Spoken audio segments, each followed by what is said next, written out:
Hey everyone, my name is Melissa Dennis and I am your librarian today. I want to show you how to use the library resources to jumpstart your research using the OneSearch database. So here on libraries.olemiss.edu, we can see OneSearch is the tab in the middle that's already selected, and you can search for any topic here. So I'm going to use the topic today, cyberbullying, that I'm using in my other videos as well, to see what sort of information we can find on this topic.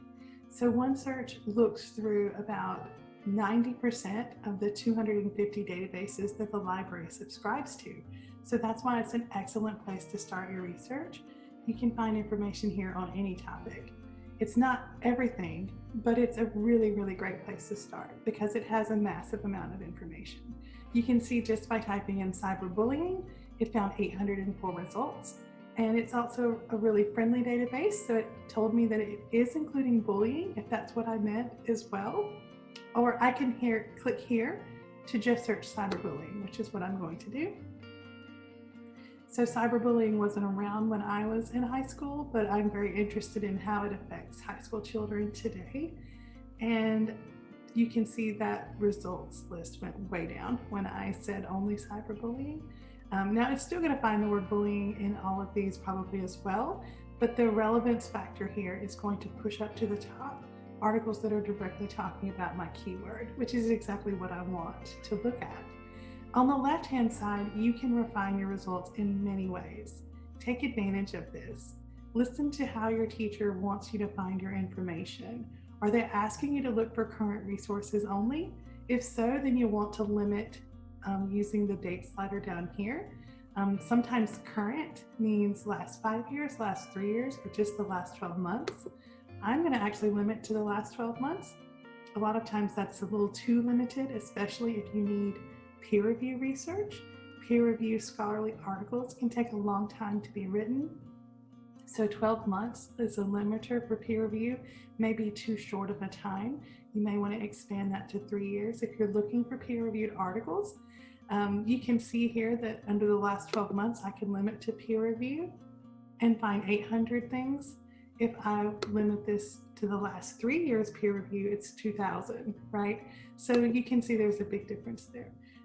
The scholarly articles that you're going to find in these databases that are peer-reviewed research is the kind of research that's happening at universities all over the world. So your professors right now are engaged in research, and they write these peer-reviewed research articles and publish them in journals. And that process, because it is peer-reviewed, meaning that other specialists in the field, other professors as well, anywhere around the globe that are also researching the same topic, they also vet all of this information and they sort of grade it to make sure that it's accurate and that the methods being used and the conclusions that they're coming to are all accurate and that they all make sense. So anything that is peer-reviewed research has been vetted by multiple scholars. There's typically no bias at all. That's why it is usually a blind peer review, so they don't know who the author is. So that information is really good, and it's typically not free. Some things you'll see, the first one that comes up in this result list is open access, meaning that we could probably go to Google Scholar and search for this and find this particular article, and that's great. More and more things that can be open access, the libraries really support that. We think that information should be available to everyone, but unfortunately a lot of publishers don't see it that way. So critical research is typically behind a paywall. When you click on these articles, you may be asked to log in using your web ID and password, which is your Ole Miss web ID, not a separate library login. But it will ask you to log in to make sure you're part of the university community in order to read these research papers. In order to read a research paper, you would just click here in this record where it has the download now. And this is going to connect you directly to the article where it lives. You can see it's downloading the PDF in its original form. So when we open it up, this is how it would look if I had this journal, International Journal of Environmental Research and Public Health, right here in my lap, looking at it like if it was in print. These Research articles typically all have the same type of structure.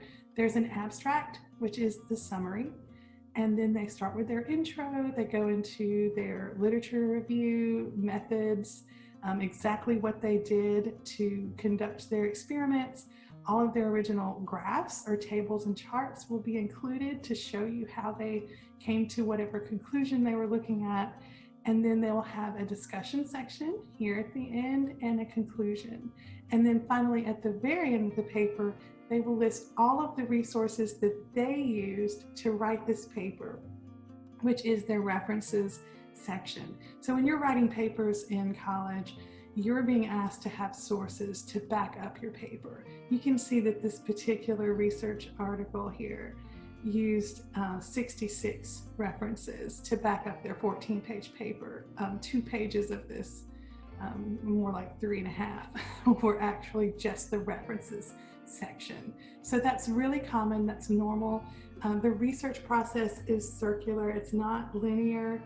You're just jumping into this topic and this conversation as it is happening at this point.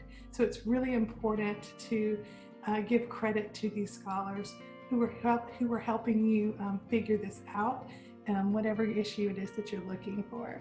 So using, remembering to cite your sources and using the reference section at the end of a paper is really good, because that's the scholarship conversation. That is the conversation that happened when that journal article got published. That is how they figured everything out. So that may be really useful for you to think about how your papers are structured and how you can benefit from reading these other papers online. So remember, if it says peer review, if it is something scholarly, it's going to be long, and they're going to have a lot of references at the end. And this is going to be real research that's being conducted, probably on some college campus around the world, including our own. So when you're looking at this, what you're seeing here first is the title of the article. That's what's in bold that I can click on. And then you can see underneath that where it was published and what the date is. So the date can be really important, which is again why I encourage you to think about, if you're looking for a really current issue, you may want to start limiting to the last 12 months first to see if that's good enough, or step back and branch out a couple of years if this is too limited. You also don't need to limit to peer review. You're welcome to look at other journal articles, magazine articles, even news sources will come up here, as well as ebooks. You can see the first option that comes up here is an ebook. And the good thing about ebooks is you can click on them and just read them instantly online. And you don't have to read the whole book. You can just click here where it has read online. Downloading the book for up to 7 days is an option, but you can search within the book for different key phrases. Of course, this one is probably way too vague because cyberbullying is mentioned in every single chapter. But when you go to certain chapters, you can look at where these words or key phrases, like this one, where it talks about suicide and cyberbullying. And this may be the only section of the book that is what you are interested in for your paper, this small section. So you could see this is what I would use if I wanted to talk about this. And this is how I could cite this page. I have the page number, I have the citation information here in the record. So I can mark this one to keep it and actually send the citation to myself, read through some of these chapters and use that, paraphrase it or direct quote it for my paper, and that's using a book as a source. So the ebooks can be really easy because you can use the search feature inside them and jump to different chapters. You also may want to just use original research articles like the peer-reviewed articles, because you can jump to those sections as well when you're reading them and use some of that data to help back up your argument. So anytime you do that, I'm putting things in the little folder because I want to find several and email them all to myself at once, but some people do prefer to just email them individually, and you can do that as well. And then let's see if we can find something that's a little less scholarly. It's okay to find magazine articles or news articles, especially news articles, because they actually will show you a much different type of perspective, right? A newspaper article is written quickly, it's written for a general audience, and you may see direct situations that happen against real people, and you may want to use that. So for instance, they're talking about these contestants are speaking out against cyberbullying from Canada's Drag Race. Here's a reality star talking about cyberbullying. So this is what I mean about finding personal stories. These are coming from anywhere in the world. So this one is talking about Japan, and you may find a lot of these articles are discussing cyberbullying or whatever your topic is in different countries, in a lot of different perspectives. And that's good, that's okay. But it's also because I only have one keyword here.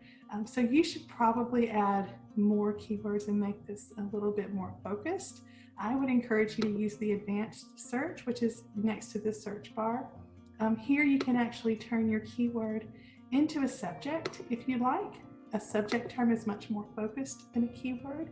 It's actually how the article was tagged and not just a random word that was somewhere in the article.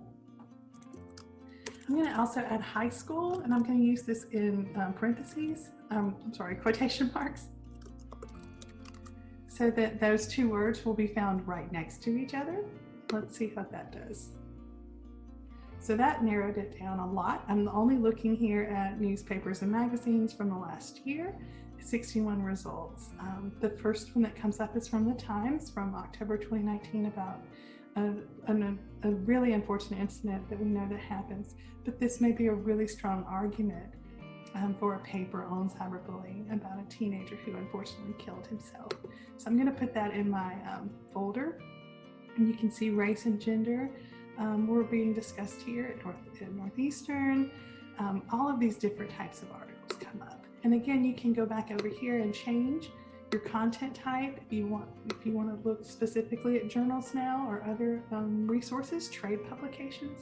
That's fine too. So once you find different things and put in your folder, the folder is up here at the top of the page, and it has your saved items. Never close out your browser without getting your saved items, because then you'll lose them.